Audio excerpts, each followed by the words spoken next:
Hi, and welcome to another episode of Hot Takes with me, the Silver Fox.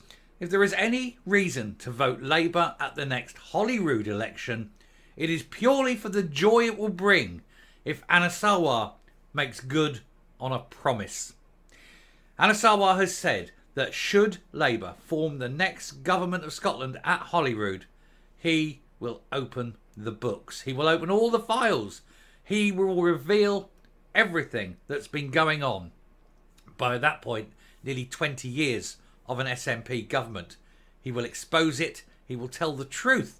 He will show the corruption, the criminality, the ineptitude, the stupidity, the reasons behind the decisions. He will show it all. That alone, dear friends, has got to be worth a vote.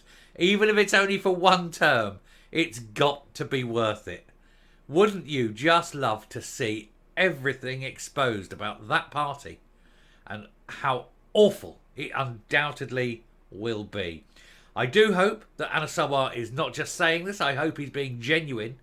I have a feeling he may well be, because he knows that by showing that the SNP are finished, he will never again be challenged. There will be no one left to challenge Labour dominance. And so for him, it's really a no-brainer. Let's take a look. Now, I'm not a fan of the Labour Party. It must be quite clear. I hate all political parties. But in this case, I would be willing to make an exception. To have the vault opened. To have all the hidden, forbidden knowledge shown in the full light of day. To have names named. To have people being shown for what they've done. The lies they've told. The crimes they've committed. All in the name of the SNP and independence. The secrets and the lies will be exposed for all to see, and it would utterly destroy the legacy of just about everyone connected to the SNP, particularly in the senior roles, because you know that they've all got secrets, they've all got skeletons in so many different cupboards, and it would be absolutely joyous to have this revealed, exposed, commented on. There could be a whole series made. Can you imagine? It would run for 7 years, wouldn't it? 7 series of SNP, the glory years, or something like that. I mean, it would. I tell you what, you've got to be it got to be like the thick of it, and you've got to get Malcolm Tucker back. Can you imagine? Oh, it would be joyous. Anyway, Scottish Labour vow to open secretive SNP government books after years of financial mismanagement. Ahead of the Scottish Labour conference in Glasgow this weekend, Anna Sarwar's party has called out Humza Yousaf and the Nationalists' poor handling of public finances and promised better if he gets the keys to Bute House.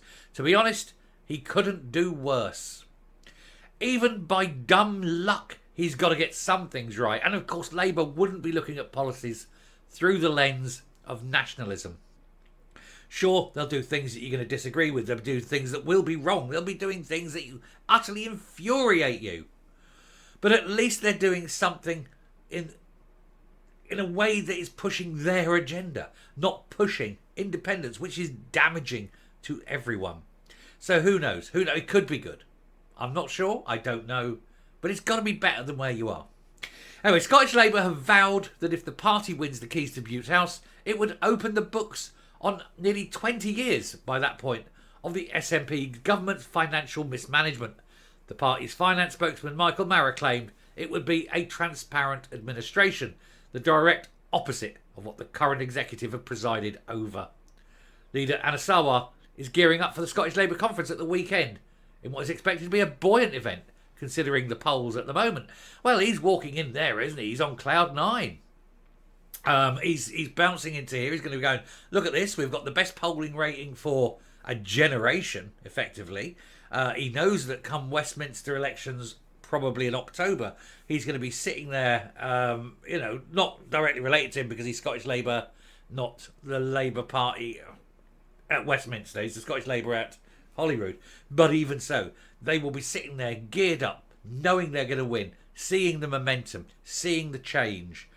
It will be a resurgent Labour Party and an absolutely despondent and destroyed, and if with a bit of tactical voting, an absolutely bankrupted SNP. I mean, financially bankrupted. Morally, they've been bankrupt for a long time. But they could be financially bankrupted. If that's the case, they no longer exist as a party. So all their MPs then have to become independents. And so the leadership or the executive then becomes the next largest party, which in Scotland would be the Tories. You could end up, after this next Westminster election, with Scotland, the Holyrood, being run by a Tory administration. Can you imagine? Now that, of course, would be the ultimate humiliation for the SNP. But then, of course, come the next election, it would likely become a Labour administration. And Anna Sarwar, please heavens to Betsy, do open the books. Reveal everything. Reveal all the legal advice that they hid. You know, because all those court cases they lost and they said, well, we're only going to court because the legal advice says we'll win. Publish the legal advice. No. Why? Because that's not what the legal advice said at all, is it? Anyway, Labour's also set sight on Bute House and Humza Yousaf, despite the Holyrood plebiscite not planned until 2026. It would likely be a hung parliament if polls continue on the same path.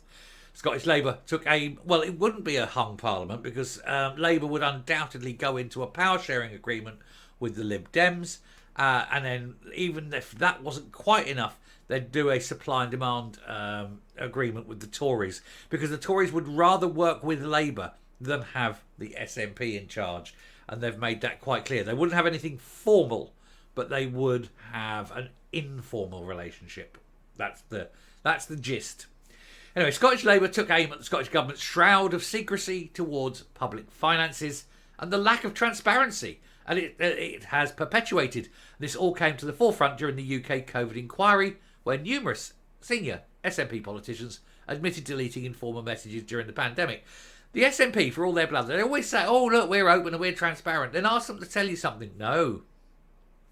There's a wonderful line, I think it was in Yes Minister or Yes Prime Minister, where Arnold is now working for the campaign for free speech and public information, or whatever, the right to know and all that. And he's saying, "Oh, how's your work?" Oh, he said, "I can't talk about it." You know, open and secret. That's the way. You know, and so of course it isn't, because if they told the truth, they'd be in jail. Anyway, the left-wing party claimed that a future Labour executive in Holyrood would produce a charter of fiscal transparency with key principles to underpin any future leader's approach to public finances. The promise also includes publishing whole accounts to be scrutinised alongside strategic reform, which would prioritise value for money over pushing a political agenda, one would hope. One of the main issues which it's promised to resolve is unfair funding to local authorities, which has been a hallmark of the Sturgeon administration.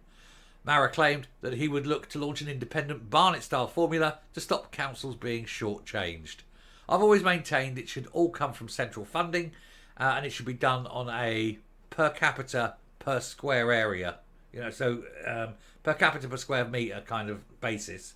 And you could jiggle the formula to get to a fairish kind of figure. But then councils would know how much it is.